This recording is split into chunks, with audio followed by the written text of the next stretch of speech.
Туған жерден тылсымсыз ұғып көр, бұлтын оның бұлт деп түбіттер қарап тұрып, мынау шыққа ұшындарға қалай төмен боламыз ей жігіттер.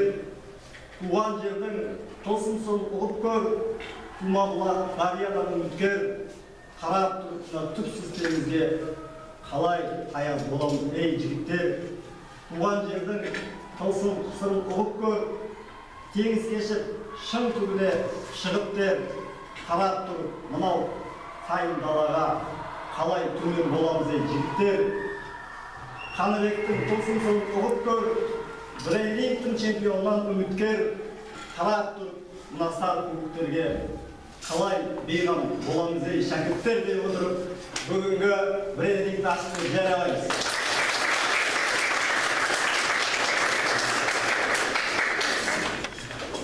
Al құрметті оқушылар, көптен күткен нақты ойынға да жеттік.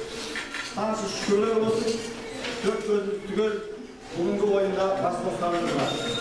Жалпы бүгінгі ұпайларды ескерте өтейін. 11 сыныпта 26 ұпай, 11 әде 17 ұпай, 10 ада 27, 10 әде 19, 9 ада 16, 9 әде 9, 9 бұда 21 ұпай, орындар бойынша бірінші орында 10 А 27 ұпай, 11 А 26 ұпай, 9 Б 21 ұпай үшінші орында алып келе жатыр.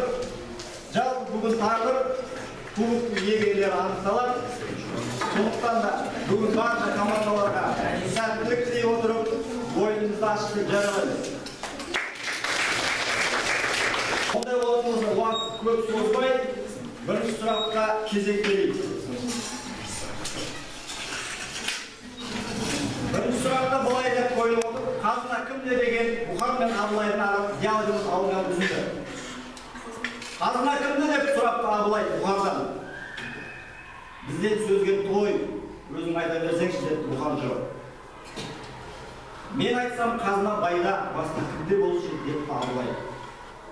Сонда Бұхар: 3 рет түт болса, байда қазына қалмайды.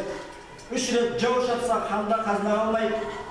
Қазына білімдінің мына жерінде деп Бұхар жауап берген екен. Қазына білімдінің қай жерінде деген сұрақ беріліп қарасайық. Так, порядок жазақ, екінші уақыт. Аяға телефон.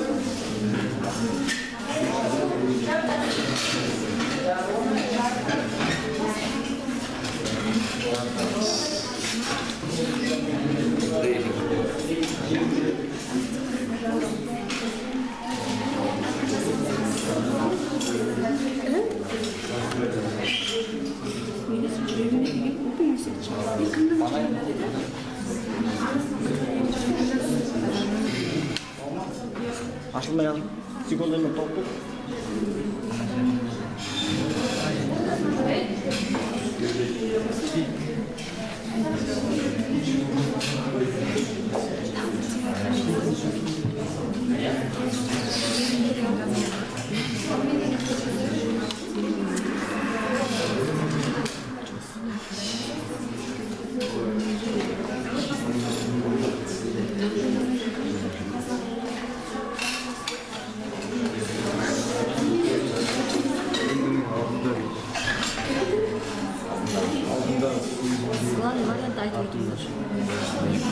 Niye bunlar? Yegi saklama geliyor.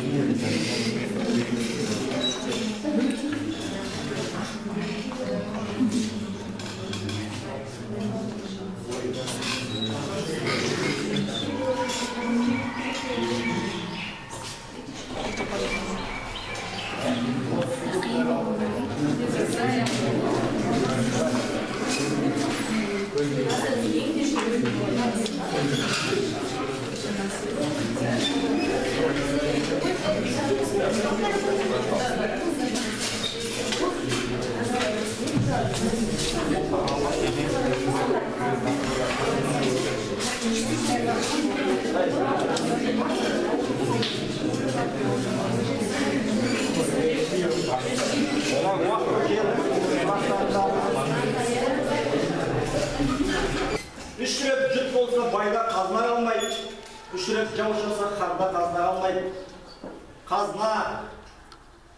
Sonuçta sizde cay kitap okup жүрген жоқсыз. Салаңызда мәңгі пайдасы тиетін қазына жинап жүргенде ойлай беріңіз деп түйін жасаған. Бұхар жырау қазына білімдінің басында деген.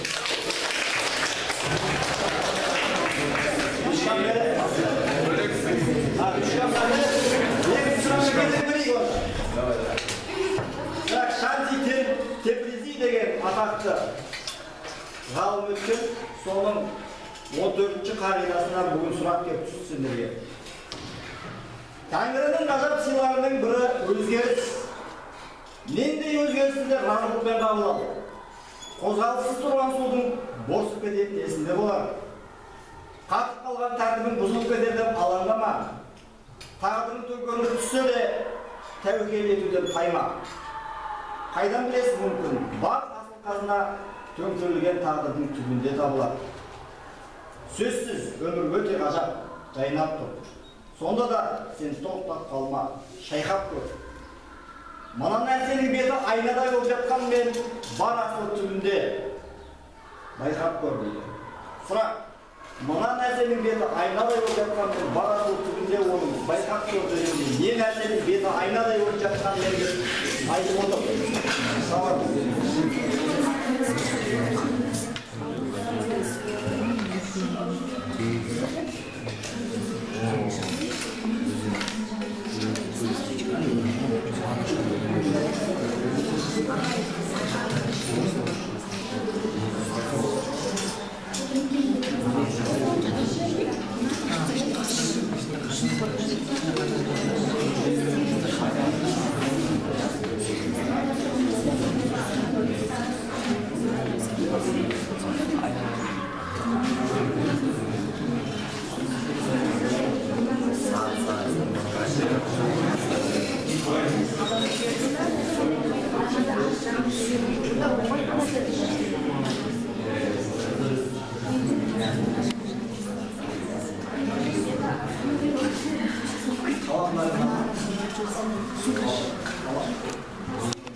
Екі вариант берілген, мына варианттардың қайсысы?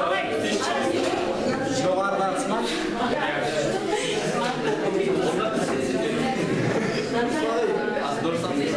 Жоқ, алтыда ол емес,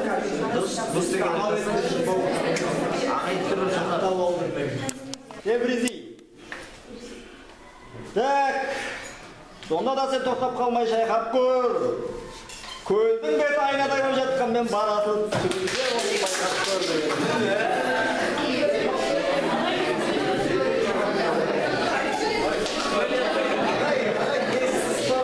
Көл дегенге бұрылмай емес. Рахмет, оған тоғасқа сүндетіп болдық деп Рахымжан Отырбай бой тегі деген осыған тоқталайық. Адамның оқыған оқуы басқаларға көмектесем деген ниетпен орындалмаса, басқадан асып түсем деген ниетке айналып кетеді екен. Біріншісінде мына нәрсе бар, екіншісі ол қуыс кеуделік. Үздіксіз даму біріншіде екен. Себебі сені тербеткен сол нәрсе кеудеңді құндылыққа толтырып, ұлы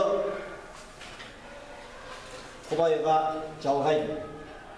Екіншісі, басқадан озан төмен алған білім бір күні адам санасында құнсыз болып көрінгенде, осы білімді не үшін оқыдым деген ойқыстанда пенденің құрдымға кетіруші ғана болып қалады деген екен. Сонда адамның оқыған оқуы басқаларға көмектесем деген ниетпен орындалмаса деп басталды. Осы біріншісінде мына нәрсе бар деп айтып жатыр.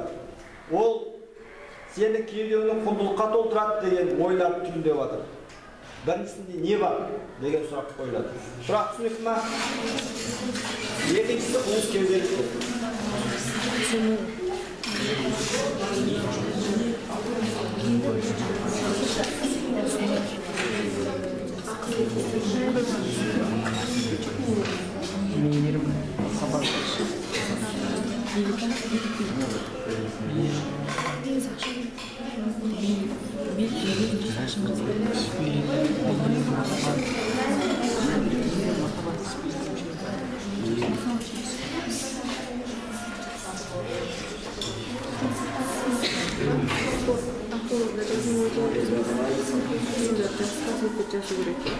Короче, бір адамда бұл мектепті екінші адам осындай білмей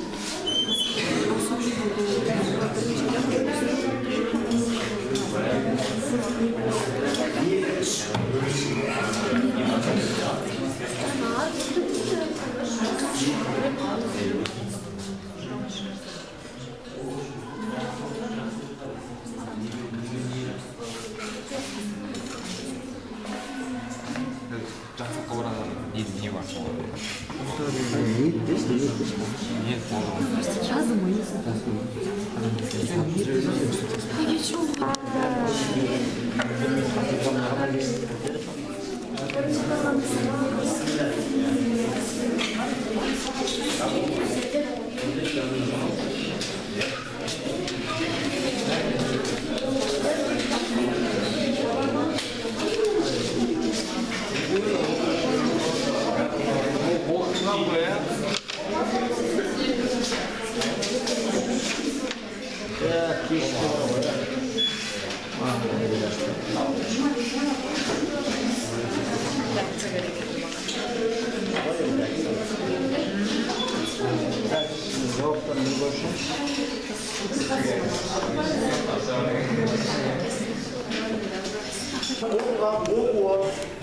өмір бақи адамға өзінің ұстаным ретінде қалыптастыру үшін керек нәрсе.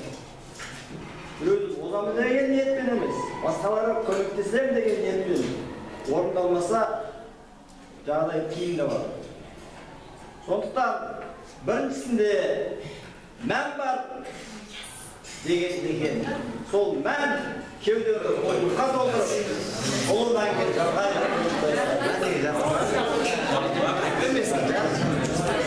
бір ұпайы ғана бұл сұрақты сәл де болса аяқта тұрғызды. Мәніне бірінші жазған екен, бірақ соны белгілей бергенде басшы бірінші орынды газыналарын әкетуге мүмкіндік бар. Үш сұрақ тамам, ұпайласа бөлдерген жоқ, тек 9-да ғана 25 ұпай болып тұр, қағанда 29-30 төменгі сыныптан айтмай қойды. Төртінші еквадымда келдік. Ордасында сұрақ өмір дегенде сұрақ алынып отыр. Қойылмаған енді, бірақ ұқсас қойылды. Өмір деген аңыздардан басталған аламын деп армандар асқардан жазу солай тағдыр дейміз бәрін біз.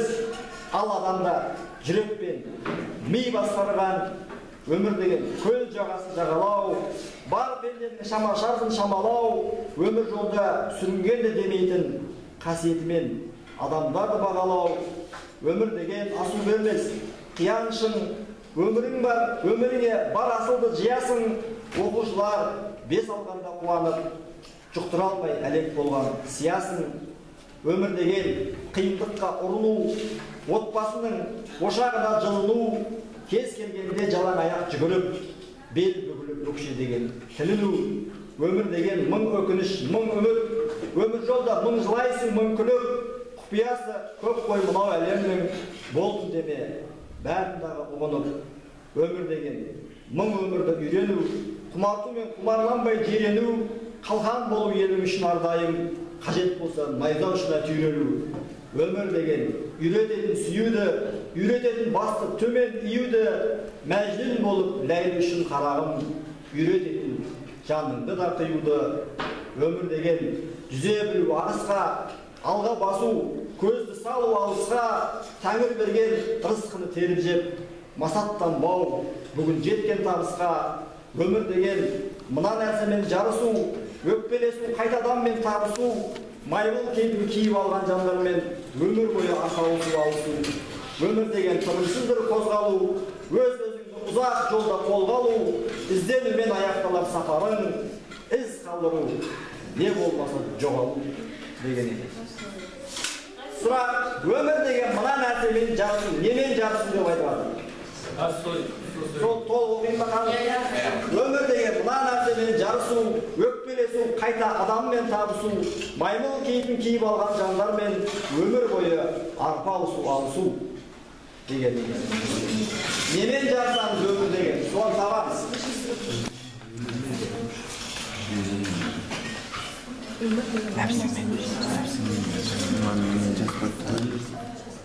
Benim sığınıp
Бол, ұстаз. Біреуің аты өтіп, біреу бермейтін бисмилля. Немен жаза деген? Өмір деген сұрақтың жауабы сағат пенен жарысыңыз. Өмір деген зөрлі уақытта, алғабасын көзді салу алысқа, тәңір берген ырысқын тері жеп, масаттан бол бүгін жеткен табысқа. Өмір деген уақытпен жарыс.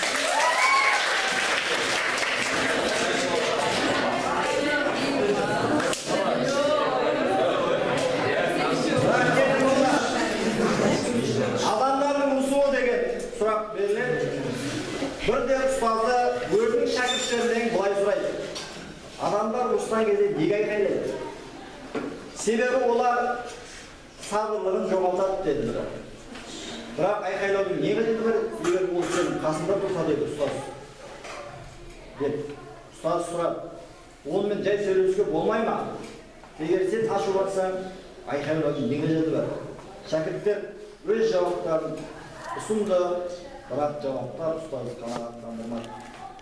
Сосын ұстазы түсіндірді. Адамдар бір-біріне разы болмай ұрысқан кезде олардың жүректері алыстайды. Оларға бұл арақашықтықты жақындатып, бір-біріне есту үшін айқайлауға тура келеді. Олар қатты ашуланған сайын, бір-біріне одан сайын алыстап қаттырақ айқайлайды. Ал адамдар ғашық болып қалған кезде не болады? Олар айқайламайды, керісінше жай сөйлейді. Себебі олардың жүректері өте жақын тұрады. Және олардың арақашықтықтары өте кішкентай болады. Ал одан да қатты ғашық болған кезде не болады деп ұстаз жалғастырылды. Сөйлеспейді. Тек жай ғана мына нәрсені істейді. Және өздерінің махаббатында одан да жақын болады. Соңында оларға ол нәрселер қажет болмайды. Олар бір-біріне қарап, бәрібір нәрсені сөзсіз түсінеді деп айтқан екен. Так, олар сөйлеспейді, тек жай ғана мына нәрсені істейді. Не істейді деген сұраққа жауап береді. Сұрақ түсінікті? Істесі, екі минуттен болсайды.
Можно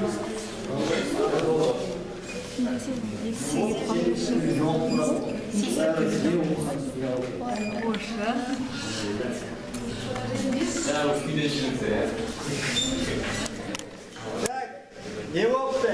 Жағдай өзгертті ма? Олар сөйлеспейді. Тек жай ғана сыбырласақ деген.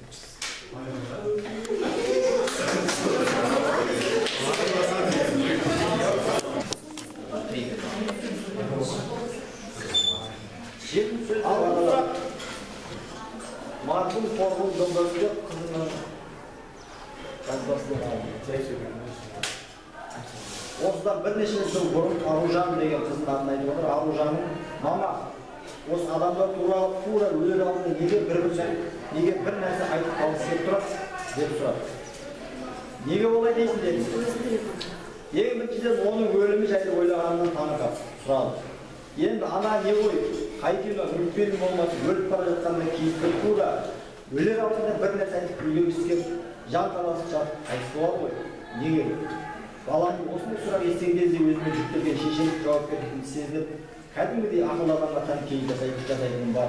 Сол жолда қызым енді былай ғой, кетер алдында адам артында қалған жақындарын өздерін қалай жақсы көретінін, оларды қалай мақтан ететінін, не болмаса алдарында кінәсі бар болса деп болмаса кіріп сөйлеп жатыр еді.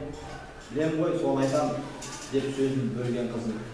Сонда бұның бәрі ертерек айтып алмай, олар өмір бақи не бітіріп жүрген, міндетті түрде өлер күнін күлгірек пе деп образының күл пашасын шығарды.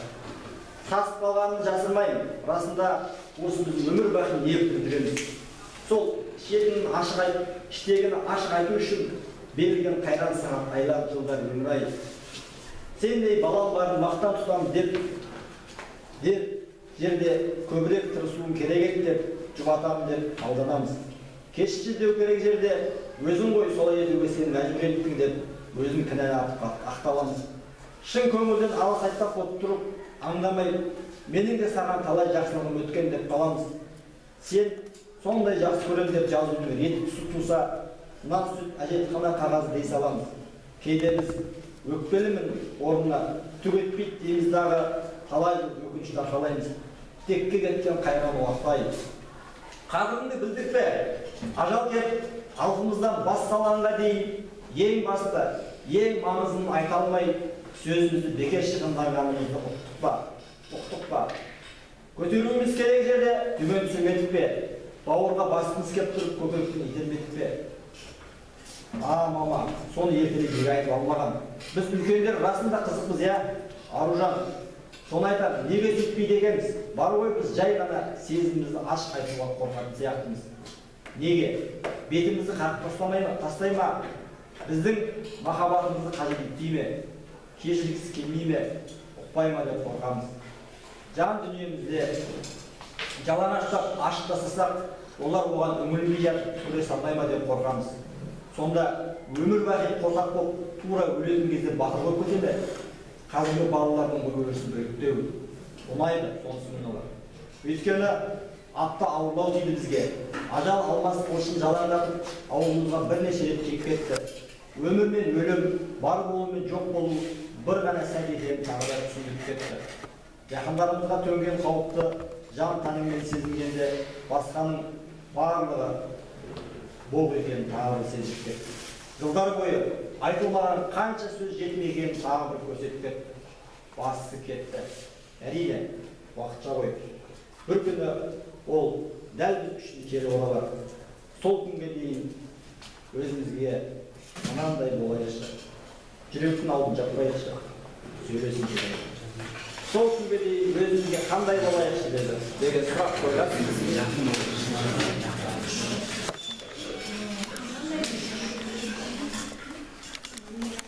Қандай болайыншы деді.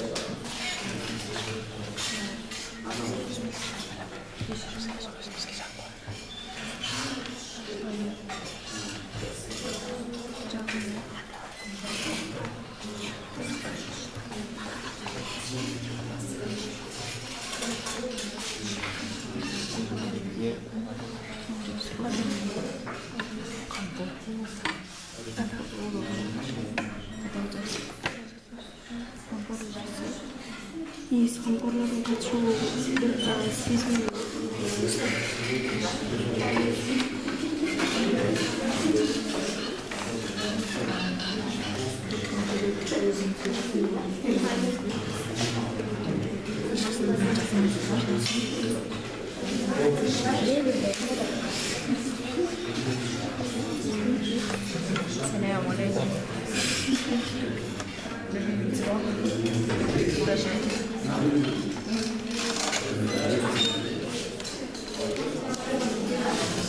Bir күні ол дәл біз үшін кері оралады. Сол күнге дейін өзімізге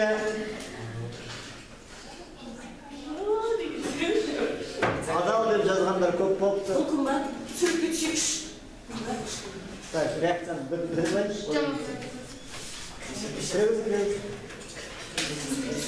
Сол күнге дейін өзімізге әділ болайық.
Суы қабақ танып баған болып жатқан кезде. Болмай. Ағара кет, қонақтар жайғасып, әдеттегідей жөн сұрасын бастаған соң Абылай Байбатша Бағаналы тауының балағындағы өңірден бетке ұстар белгілі адамы Жаңабай Жолбарыстың немересі екенін айтады.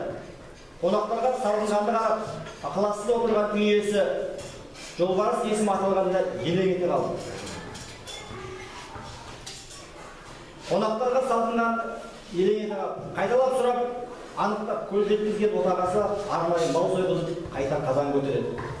Мұның сыр себебін сұрағандарға тамақтан әлден қалған соң асықпай баяндап беретінін айтады. Уәделі сәт келіп жеткенде үй иесі барлығы да ынтығып күтіп отырған сөзін бастапты. Құдай, өзі кешірсін. Мен кезінде кісі малына көз тігіп, құныққан қырқарман қарашы Болысбек ұрының нағыз болған. Кезекті жортуылға шыққанда атақты Жолбарыс байдың Бағаналы қырасының баурайында жасаған үйір-үйір жылқыларының өріс уақытын бақылап, байқап, аңысын аңдып, оңтайлы сәті келгенде үйірлі жылқыға жақындап, әдетінше көздегенімді бөліп айдап жөнелмекші болдым. Осы сәтте, дәл осы сәтте жалы омырауына жаба төгілген боз айғыр құлағын жымырайтып, күтпеген тұстан шалт қимылдап, долдана ұмтылғаны бар емес пе? Боз айғырдың сұсы да, формы да бөлек кісі шошылыр екен. Жан дәрмені бұрылуға үлгеріп, қайырып қаша жөнелуге мұршасы келген менің соңыма боз айғырда құтқармаспын деп сеп бергендей аңқ қадалып түсе берді.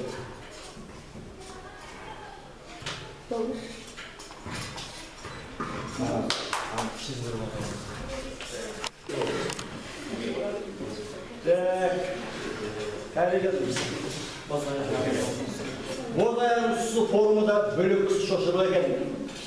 Жан дәрменің бұрылуға үлгеріп, қайырып қаша жөнелуге мұрша келген менің соңыма боз айғырда құтқармаспын деп сеп бергендей ақ қадалып түсіп берді. Анау-мынау айма-таймаға қарамайтын, көз жете бастаған соң астындағы жарау жүргізмелер қамшы бата түскенін білемін.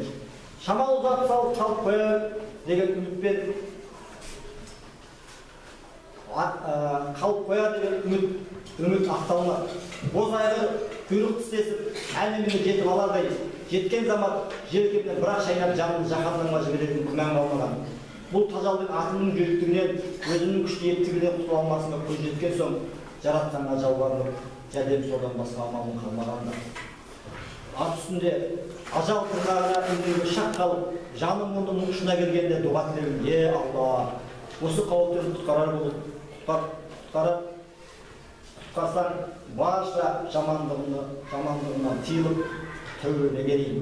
Бұдан былай ешкімнің алажығын аттамауға, ұрлық қанып жасамауға серт берейін. Құдайым құтқара көр деп болған кезде Құдайға жалбарынып жүгіртіп келем деген болмаса, қанша қырын асқанымды аңғара алмай, астында болдыра бастағанды.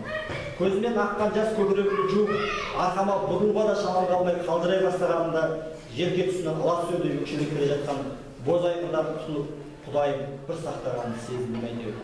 Жалмауызға да жан керек демекші, қанша жерден жүрек жұтқан қарақшы болсам да, осы оқиғасынан соң тұрып қалғаныма шүкір деп, содан кейін тобамнан жаңылыс сертінен тайған емеспін. Елді жиып, бар айып қылмысымды мойнына адал тірлікке көштім.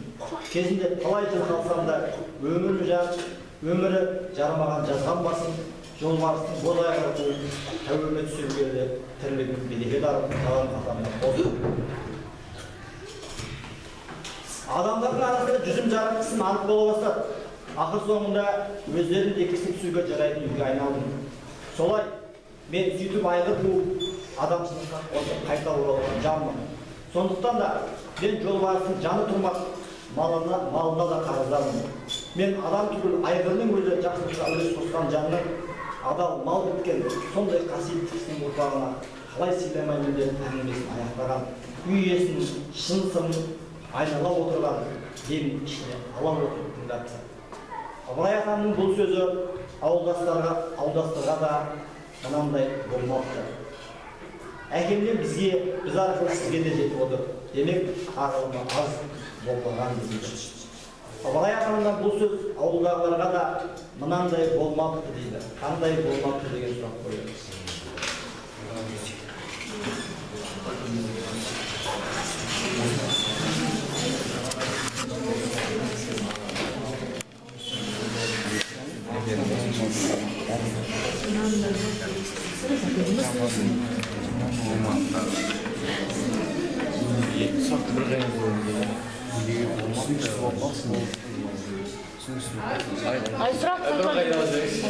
Бұл әңгіме сіздің ауылдарға да мынандай болмақты, қандай болмақты.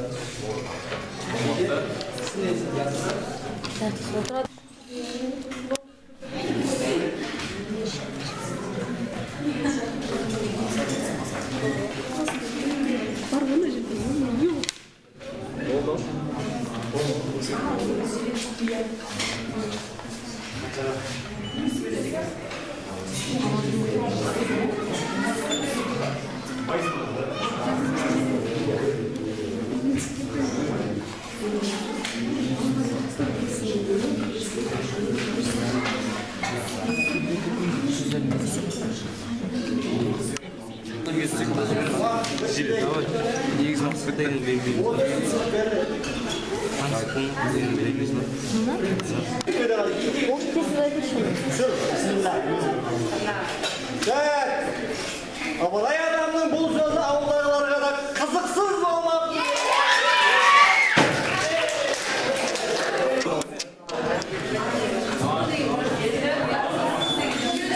Осындай сұраққа басқасын қатыспай, мен просто жай әшейін былай белгілеп, үмітім басылайын дейтін болсаңдар, сынап көресіңдер.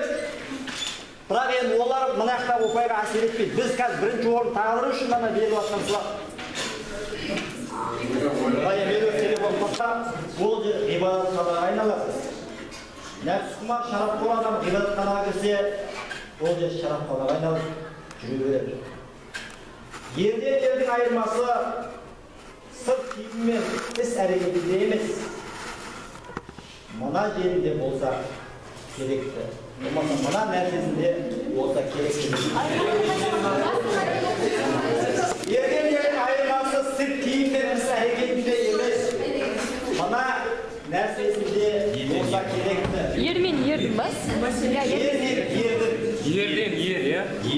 Yerden ayırması bilmeyen sahipleri değmesin. Ana nerede olsa gerek. Ne olsa gerek. Айтпайсыз. Ali Kapıman'ın hocalarını da koyuyor.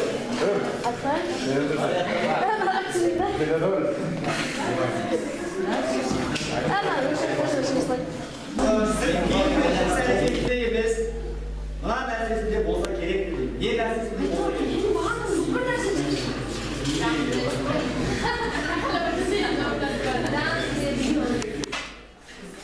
Ama yok var. Açık doğru edin. Buna da yak edin. Yok falan. Erkek kaçta sondayı olsa da anlamı günü değil. Yok var. Açık doğru edin. Sonra anlam. Anası bala yıkamayı kapısı ayıramayı. Ana güderi var mı? Erkek olsa tutar. Ama erkek olsa güdün kullanışı, erkeğin kullanışı tutar. Sonra karşılarımız var. Hata yoktu var. Aşık doğru edin. Bundan da şey getir. Kanla yedir.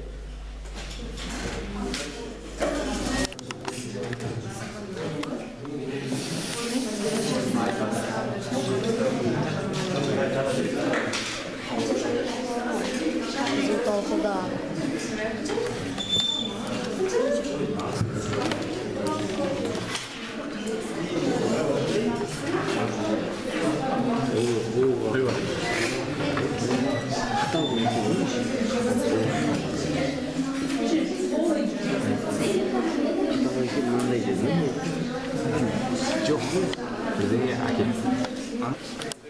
Yoktu var açık doğru dedim. Kim depti? Ata yoktu var açık doğru dedim. Bir yerinde erkek dedim. Yerinde var mı sen?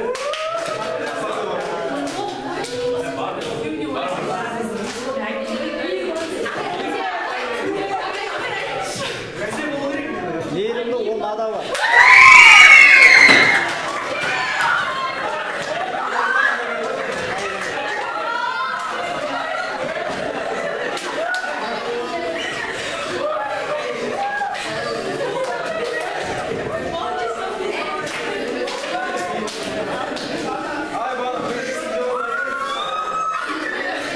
Niyetinde dedim. Niyetinde. Yok.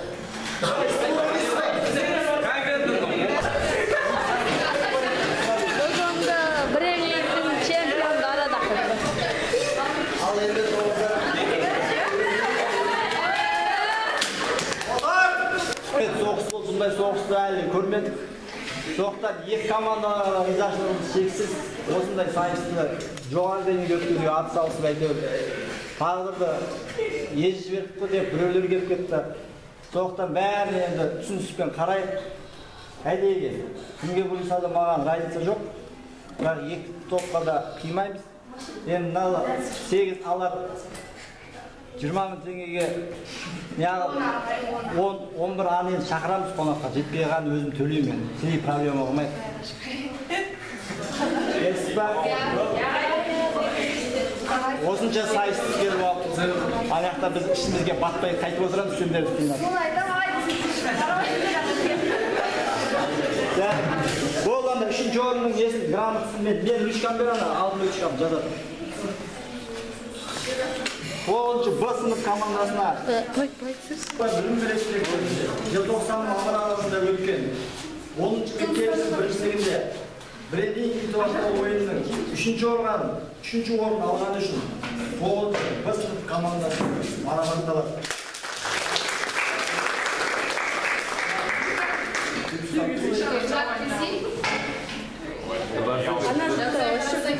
Бүгін көрмей қаласың, неге келсің бе? Соңына дейін көресің. Яңғанса барған. 10-ші Асып командасы өтінші қалады, 2-ші орын алды, істеп қалды. 2-ші орында еді мықты ойыншы. Чемпион болған да тарихта. Далайда тарихта чемпион болмай кетті. Олардың тек қанды сіздерге әлдеқайда абыроймен кетасыздар деп ойлаймыз. Так, құттықтаймыз шақырам.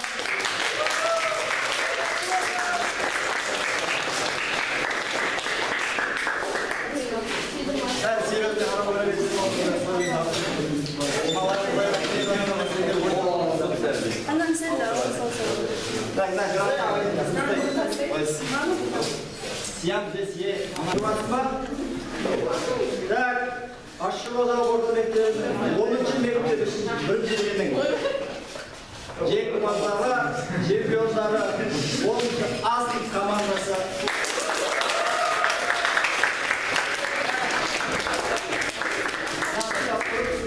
Нағыстаймыз. Екінші. Сертификат ұстаймыз. Кімге бересіздер?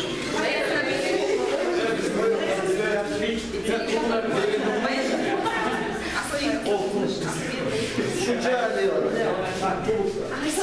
Екі бала ортада сауытсындырсын. Өздері бір сұрамдар. Ортаға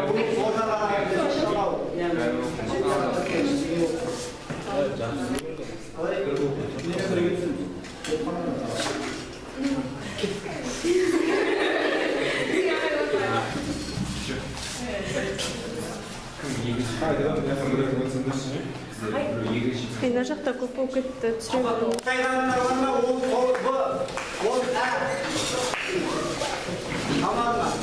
Негіз басқалата айтты. Жоқ, енді сізге түсірімдер екі команда аяқа барып соқтай тек барма түкір айдандар. Іштеге қашып кеткен жоқ па? Баланы тұтап жүрді. Бірінші орын, екінші орын егерлер құттықтаймыз. Бірінші орынымыз 15-імізге де келесі жылы құтты болсын. Және де бізге осылай сөте қатысады, өзіміздің барлық сұрақ қойғанымызға өте қуаныштымыз.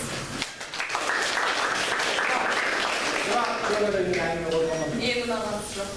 Қатқа сен алған сұрақ бар ма? Абылай, онша қолымыздың отамыз.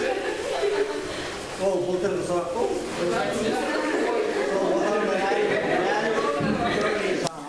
Өзімнің басым негізі бұлтыр көрсеткен камераға айтумен шын жүректен құттықтай отырып, елімізге саулық, басымызға аманды, отбасымызға бақыт тілейміз.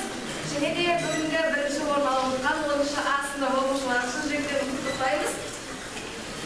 Және де 11-шы А сыныбы сіздерде алда келе жатқан ұлыда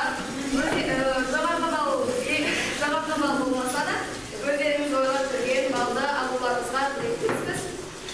Және осы ойынды ұйымдастырып отырған Хабибаға сізге болғанбыз.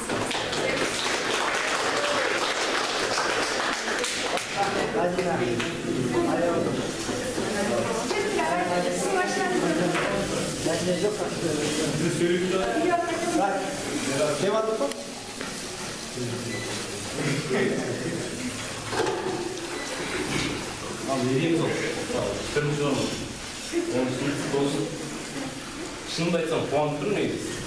Былтырғы болған нәрсе қайталанып тұр.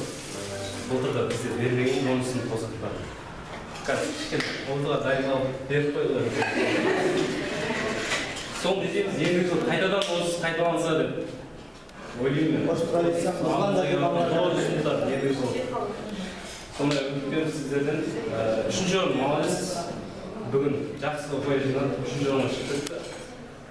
Қатысты ойын болды көп жалпы. Бұндай финал болмаған. Сізге рахмет одан кейін.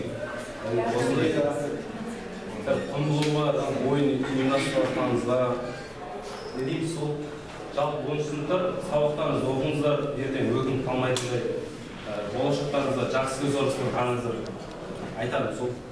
Рахмет.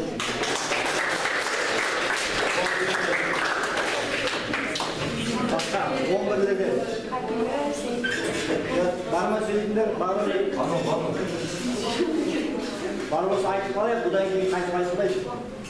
Бұдан кейін бұл тренинг алаңында келмейсіңдер. Бана кабинет айтқан бөлек ол.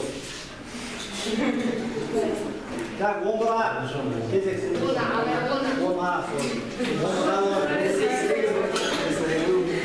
10-а камера қарап айтады.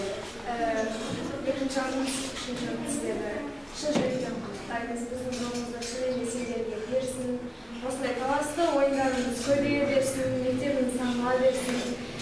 Қандай ағайдың ойындары әрі қарай дами берсін деген ниетімізді білдіреміз. Енді бүгінгі келіп жеткен қандай ағайдың туған күні құтты болсын дейміз. Осылай тілегімізді білдіре отыра, өзімізді де құттықтап өтейік. Енді Birinchi alır tatlısı oldu. Al.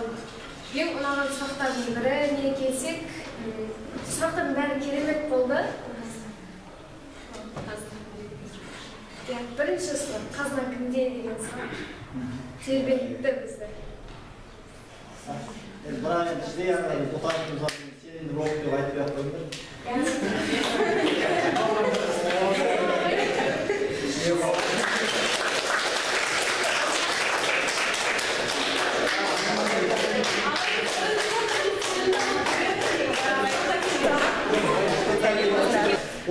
Biz sınıfı bugün жеңімпаз болдық. Біз және де өте қуаныштымыз. Бізге өте қатты ұнаған сұрақ, ерекше маған ұнаған сұрақ, соңындағы өте пікірталасқа, тартысқа толы болған сұрақ болды. Біз ол кезде 5 рет баратынымызды бердік. Және де 5 парақша толтырдық. Сау болыңдар. Және де мен айтқым келетіні, брендинг өте керемет сайыс.